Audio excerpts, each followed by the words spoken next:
This is Mama Mish, and today in my magic kitchen, fish tacos. My daughter and I went to see a movie with friends last week, and of course we had to stop and have a meal at the Silver Diner first. I had a sandwich that came with a side of coleslaw. So there was corn in the coleslaw. I was surprised. Oh my God, I had never had corn and slaw before. So when I wanted to make fish tacos, which I absolutely love to eat, but usually make with a mango slaw, I decided to make my own corn slaw, and I have no regrets. Not only was it the perfect accompaniment to this taco, but I could eat it by the spoonful. Okay, full disclosure, I did.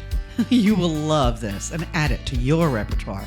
Let Mama Mish make your kitchen magic. Okay? This is so fucking pretty. It's gonna be messy too. Cheers.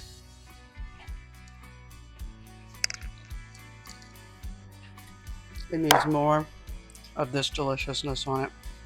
Hang on, this is gonna be the bite. Cheers. You know, they say the messier the better, right? I love this. Try this your next Taco Tuesday. Let's eat.